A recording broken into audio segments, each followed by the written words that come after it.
The massive alien ship hung above New York City like a second moon. It was beautiful in a way that made humans feel small. The hull was made of something that looked like living crystal, and it changed colors with the sunlight. For 3 months, this ship and others like it had been watching Earth. Now, the watching was over. Inside the United Nations building, every seat was filled. Presidents, prime ministers, kings, and generals had gathered to hear the verdict. Cameras broadcast the event to every corner of Earth. 8 billion people held their breath. The alien who stood at the podium was called. He belonged to a species called the beings made of crystal that sang when they spoke. His body was tall and thin, with shapes that shifted like music made solid. When he spoke, his voice rang through the chamber like bells. "We have completed our assessment of your species," announced. "The conclave of ascended species has reviewed all data. We have studied your history, your science, your art, and your societies. We have reached our decision." Secretary General Maria Santos leaned forward in her chair. Her heart was beating fast. This was the moment humanity had dreamed of since the first person looked up at the stars and wondered if they were alone. Species designation, human, continued. Classification, pre-enlightened, status. The chamber exploded with noise. Delegates shouted in anger and confusion. Some stood up from their seats.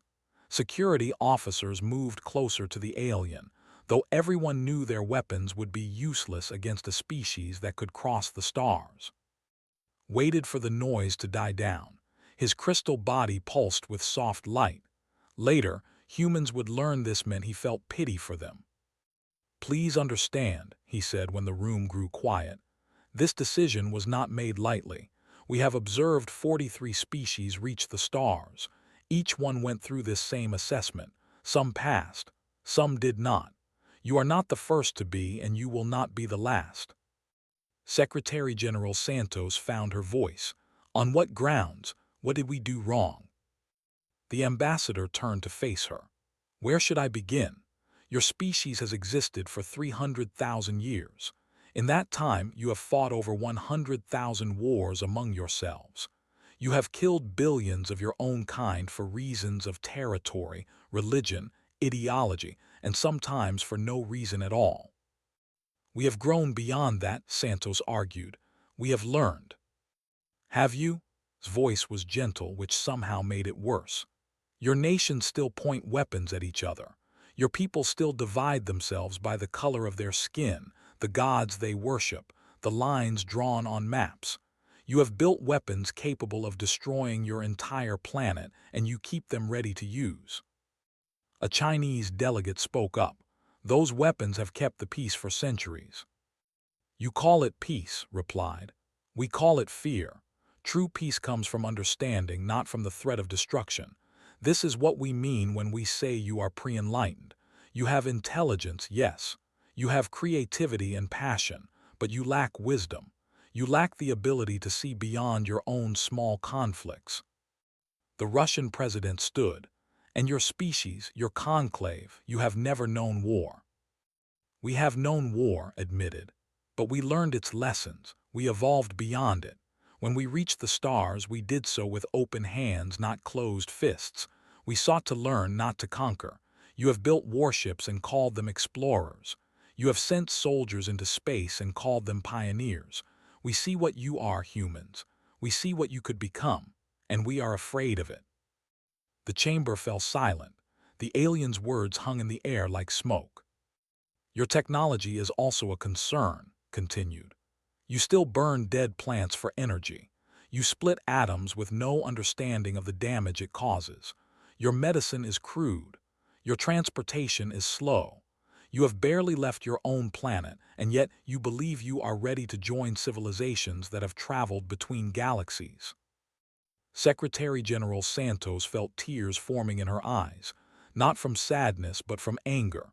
"So what happens now? You reject us and leave." "Not entirely." Raised one crystal arm and a holographic display appeared above his head. It showed the solar system with a red line drawn around it just beyond the orbit of Neptune.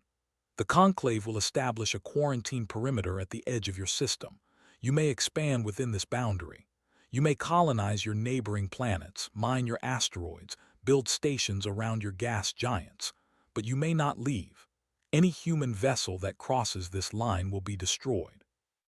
You're making us prisoners, the American president said. We are protecting the galaxy from you, corrected, and perhaps in time protecting you from yourselves.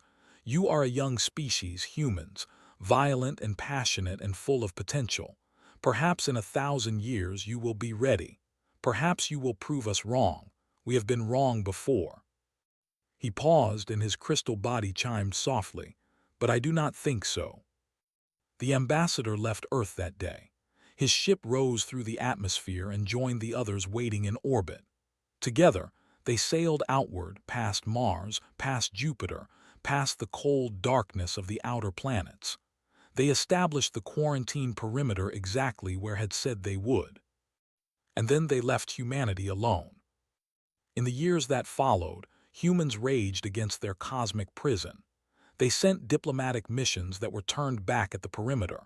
They tried to sneak ships through and watched them vaporize against invisible barriers. They broadcast messages into the void, begging, threatening, pleading for another chance. The stars remained silent. Slowly, anger turned to determination. If the galaxy would not accept them, humanity would build its own empire within the solar system. Colonies spread across Mars. Mining stations dotted the asteroid belt. Great habitats orbited Jupiter and Saturn, home to millions who had never seen Earth's blue sky. 80 years passed.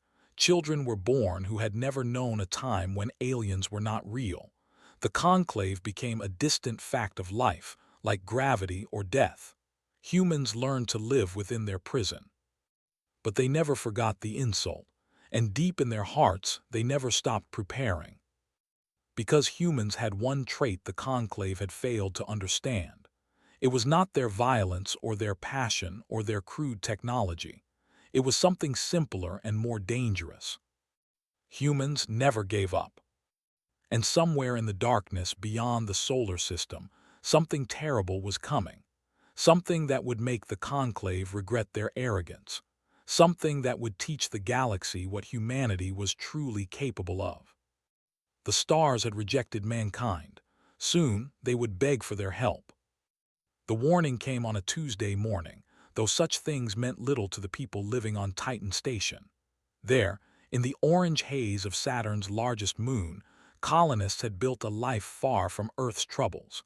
They mined methane from the lakes and built homes in the ice. They raised children who thought Earth was just a story.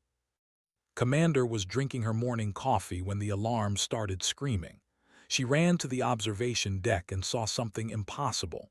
A ship was falling out of the sky, trailing fire and smoke. But this was no human ship.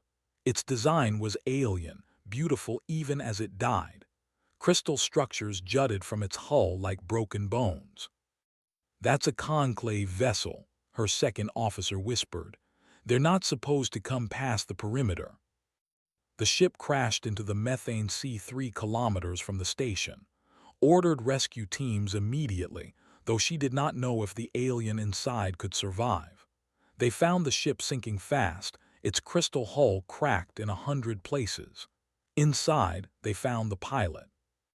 He was a species that looked almost human but with 4 arms and skin the color of copper. His name was Ios and he was dying. His blood, which was blue, spread across the deck of the rescue shuttle. But he was still conscious, and he had something to say. "Warning," he gasped through a translator device. "You must warn your people, they are coming." Knelt beside him. "Who is coming? What are you talking about?"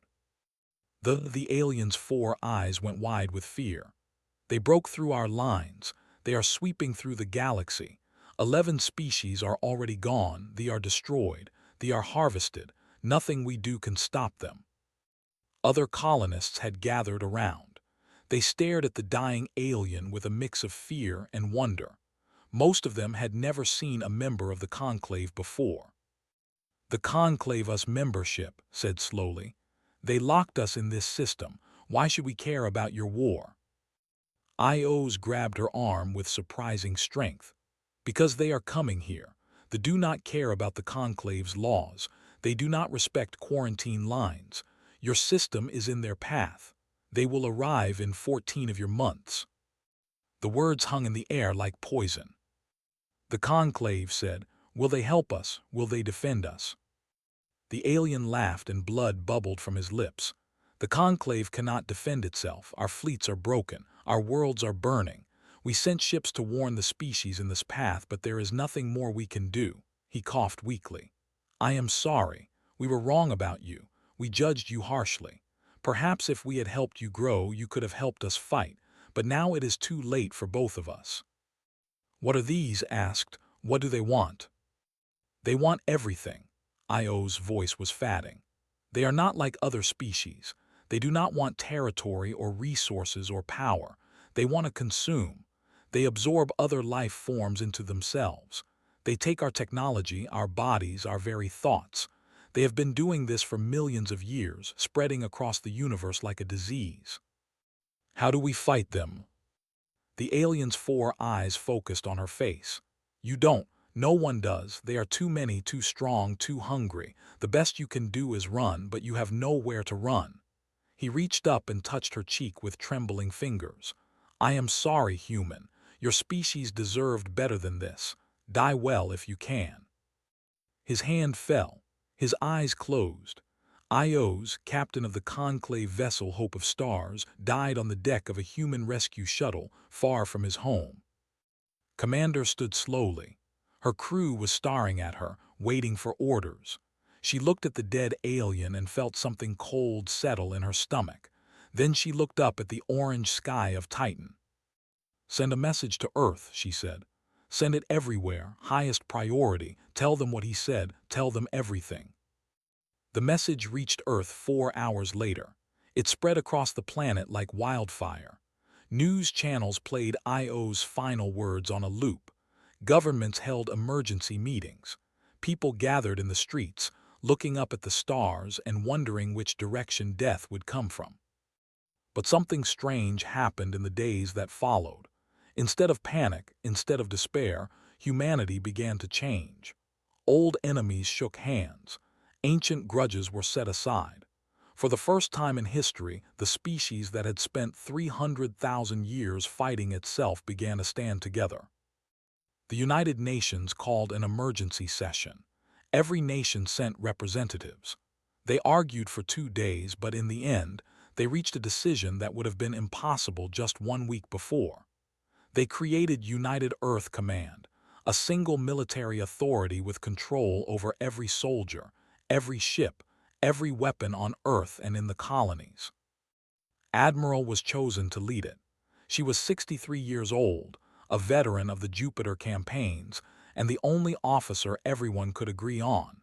She accepted the position with a simple speech. We have 14 months, she said. That is not enough time to build a fleet that can match the. It is not enough time to develop weapons that can destroy them. It is not enough time to find allies or discover weaknesses or plan a proper defense.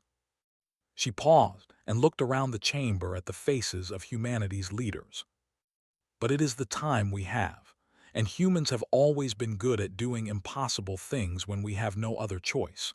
The Conclave called us unsophisticated. They said we were violent and primitive and unworthy of the stars. Maybe they were right, but I say we use that against our enemy. Let us show what a primitive species can do when its back is against the wall. The chamber erupted in applause. People watching on screens across the solar system cheered. For the first time since the warning came, humanity felt something other than fear. They felt hope. It was a small hope, fragile as glass, but it was real, and in the months ahead it would be tested in ways no one could imagine. The shadow was coming. The hunger would not be, but humanity had faced extinction before. They had survived ice ages and plagues and wars that nearly ended everything. They would survive this too, or they would die trying. There was no other choice. The transformation began the day after Admiral took command. Across the solar system, factories that had made consumer goods started making weapons. Shipyards that had built cargo haulers began producing warships. Scientists who had studied peaceful things turned their minds to destruction. On Mars, the great domes of New Beijing and Olympus City became military headquarters. Workers labored day and night to expand the underground bunkers that would shelter civilians when the fighting began. The Red Planet, once a symbol of human expansion, became a fortress.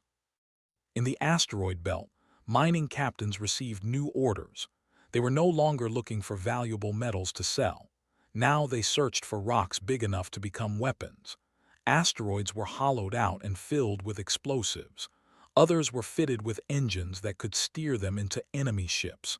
The belt that humans had mined for decades became a field of hidden death. Admiral stood in her command center on Phobos, Mars's tiny moon, and watched the reports come in. Every hour brought news of another factory converted, another ship launched, another weapon completed. It was not enough. She knew it would never be enough, but she pushed forward anyway. The Conclave has been fighting for centuries, she told her staff during one planning session. They have better technology, more ships, and more experience. They lost. If we try to fight the same way they did, we will lose too. Colonel James, her chief strategist, nodded slowly. He was a tall man with gray hair and scars from the Lunar Rebellion of 2401. What do you suggest, Admiral? We fight like humans. Pulled up a holographic display showing the outer solar system. They expect civilized warfare. They expect enemies who follow rules, who value their own lives, who retreat when the battle turns against them. We will give them something different. She pointed to the belt, the distant region of ice and rock at the edge of the solar system. First line of defense. We send our oldest ships, our worst equipment, and volunteers who know they won't come back. Their job is not to win. Their job is to hurt the enemy and learn how they fight. Her finger moved inward to the asteroid belt. Second line. We turn the belt into a trap. Hidden weapons, automated defenses, mines that activate days after the enemy passes. We make them pay for every kilometer they travel. Finally, she pointed to the inner planets. Third line. Here we make our stand. Earth, Mars, the moon. Everything we have left, everything we can build, everything we are. If they break through here, humanity dies. The room was silent. Studied the display for a long moment. You're asking people to die in the outer system, knowing their sacrifice will only slow the enemy down. Yes, his voice was steady. I'm asking them to buy time with their lives so others can prepare. It's not fair, it's not noble, but it's necessary. And you think people will volunteer for this? The Admiral smiled, but there was no joy in it. Colonel, I have 3 million volunteers already. Humans understand sacrifice. We've been doing it since the first cave dweller threw himself at a predator so his family could escape. It's what we are. The training began immediately. Pilots learned new tactics that no civilized species would consider. They practiced ramming attacks, suicide runs, and maneuvers that would destroy their own ships along with the enemy. They learned to fight without hope of survival, without expectation of victory, with nothing but the desire to make their deaths count. On Earth, the armies prepared for ground invasion. Every city became a defense zone. Every building was mapped for its tactical value. Civilians learned to shoot, to hide, to make weapons from household materials. Children were evacuated to deep bunkers where they might survive even if everything above them burned. The weapons scientists created were terrible and effective. Nuclear warheads were built by the thousands. Kinetic impactors, simple metal rods that could be accelerated to enormous speeds, were cheaper and almost as deadly. Chemical weapons that the Conclave had banned centuries ago were produced in secret facilities. Biological agents were engineered specifically to attack this hybrid biology. Some people objected to these weapons. They said humanity was proving the Conclave right, that they were showing themselves to be the violent primitives the aliens had accused them of being. Admiral addressed these concerns directly. The Conclave's sophisticated weapons failed, their civilized tactics failed, their advanced technology failed. We don't have the luxury of moral superiority. We have the choice between fighting dirty and dying clean.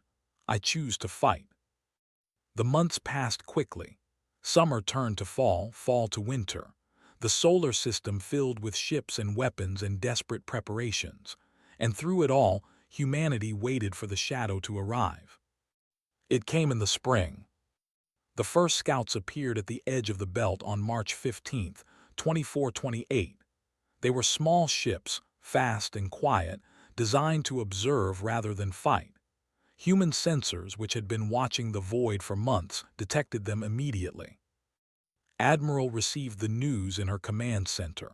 She looked at the display showing the enemy positions and felt her heart begin to pound. This was it. After all the preparation, all the sacrifice, all the fear, the moment had finally arrived. "How many?" she asked. "Scout group only," her sensor officer reported. 12 small vessels. The main fleet is still several days behind them. Nodded slowly. "Begin Operation Twilight. Alert all first-line commanders. The war starts now." Across the outer solar system, ships that had been hiding in the darkness powered up their engines. Men and women who had volunteered to die said goodbye to friends and family through recorded messages. They knew what was coming. They faced it anyway. The first human ships engaged the scouts at 3:47 hours on March 16. The battle lasted only 20 minutes. All 12 scout ships were destroyed. 11 human vessels were lost. It was a victory, small and costly, but it was proof that the enemy could be hurt. The main fleet arrived 3 days later. From the command center on Phobos, Admiral watched them come. There were thousands of ships, strange and terrible, made of metal and flesh fused together. They moved through space like a swarm of insects, hungry and endless.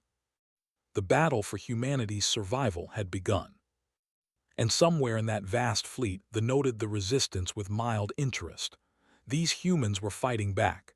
How unusual, how pointless. It would soon learn how wrong it was. The Harvest Fleet had consumed 11 civilizations in the past 18 months. Each conquest followed the same pattern. The fleet would arrive, overwhelming local defenses through sheer numbers. Ground forces would land on populated worlds, capturing living beings for absorption into the collective. Within weeks, another species would cease to exist as individuals, their bodies and minds becoming part of the ever-growing mass. The vast intelligence that controlled the fleet had the humans decades ago. A primitive species, confined to a single star system, possessing crude technology and no experience with interstellar warfare. The conquest would be simple. A minor operation, barely worth the fleet's attention. This assumption began to crumble in the belt. The first wave of human defenders numbered only 47 ships. They were old vessels, some dating back nearly a century, held together with replacement parts and determination. Against the vanguard of 300 warships, they should have been destroyed in minutes. They lasted 11 hours. Captain Maria commanded the lead ship, the destroyer Prometheus. She was 52 years old and had never expected to die in combat, but when the call for volunteers came, she was first in line. Her crew of 83 felt the same. "Remember the plan," she told them as the ships appeared on sensors. "We're not here to win. We're here to hurt them and learn. Everything we discover goes back to command. Make your deaths count."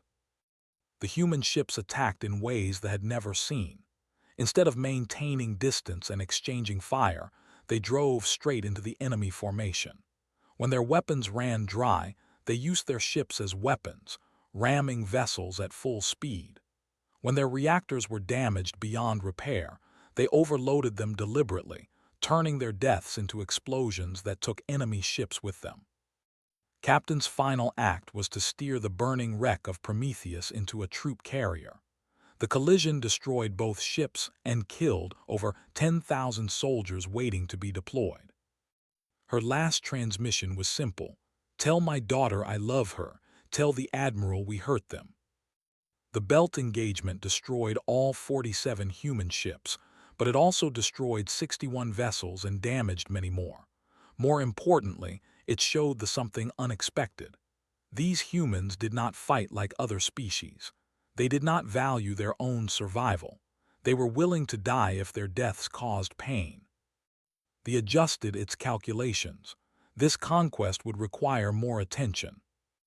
As the fleet advanced through the outer solar system, it encountered the second surprise. The humans had not simply retreated to defend their inner planets. They had left gifts behind. Thousands of mines drifted in the darkness, nearly invisible to sensors. They activated as ships passed, detonating against hulls and engines. Automated platforms hidden in the shadows of distant moons launched kinetic impactors without warning. Drones with simple programming harassed the fleet's flanks, striking and running, never giving the enemy a clear target. The journey from the belt to the asteroid belt took 3 weeks. By the time the fleet arrived, it had lost another 112 ships to these hidden weapons. There was no longer dismissing the humans as primitives. Something about this species was different. Something was wrong. The asteroid belt was worse. Admiral had spent months preparing this killing ground.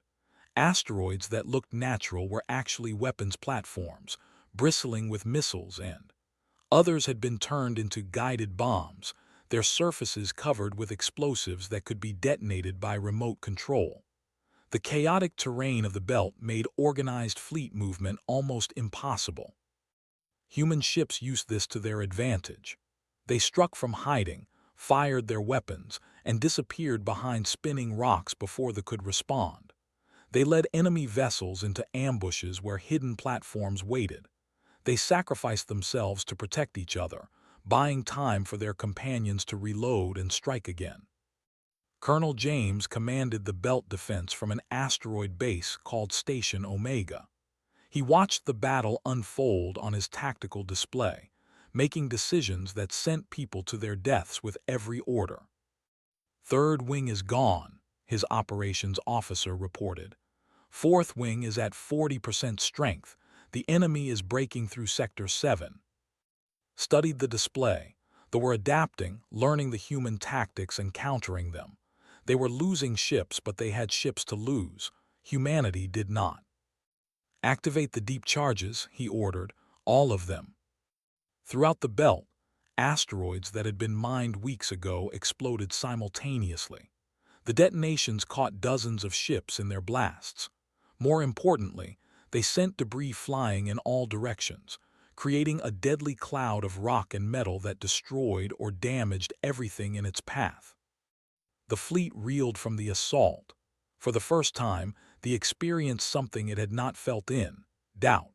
These humans were not fighting to survive. They were fighting to inflict maximum damage regardless of cost. They were turning their entire solar system into a weapon. Colonel did not survive to see the results of his order. Station Omega was destroyed by warships 2 hours later. His final message to Admiral was brief: "We held them for 3 weeks, made them bleed for it. Your turn now, Admiral, finish this." When they finally broke through to the inner solar system, they had lost nearly 40% of their fleet. They now fully focused on this strange and terrible enemy, prepared for the final assault. Earth hung before them, blue and green and full of life. Mars glowed red in the distance. Billions of humans waited on both worlds, ready to fight or die. Admiral watched the enemy approach from her command ship, the battleship Defiance.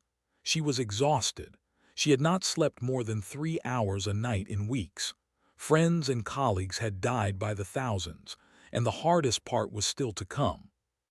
"All units, this is Admiral," she broadcast to every surviving human ship.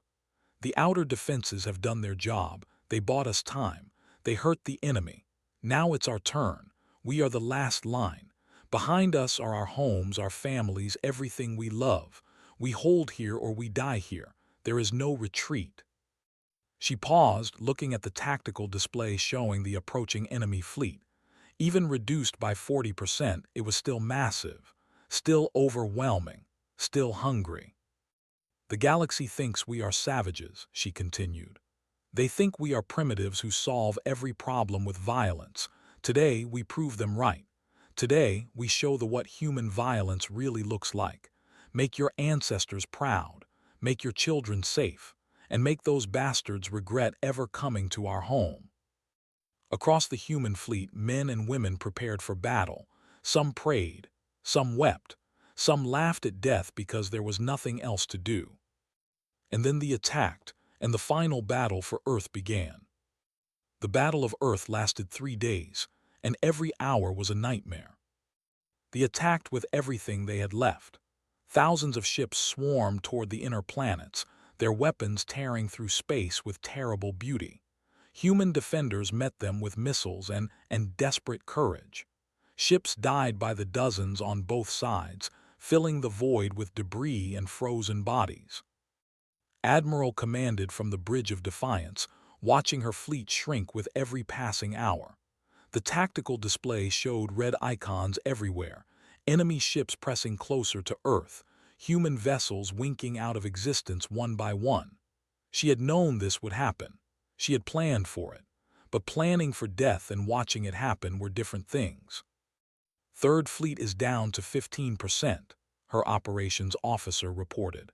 Mars' defense grid is offline. The enemy is landing troops on Titan, Europa, and Ganymede. Nodded, the outer colonies were lost. She had accepted that days ago. The people there knew their duty. They would fight until the end and make the pay for every life they took. Focus all remaining forces on the Earth-Moon corridor, she ordered. Nothing gets through to the planet. Nothing.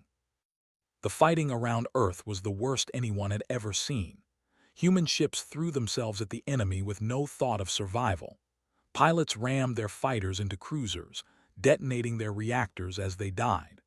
Orbital stations that had served as peaceful research facilities became weapons platforms, firing until they were destroyed.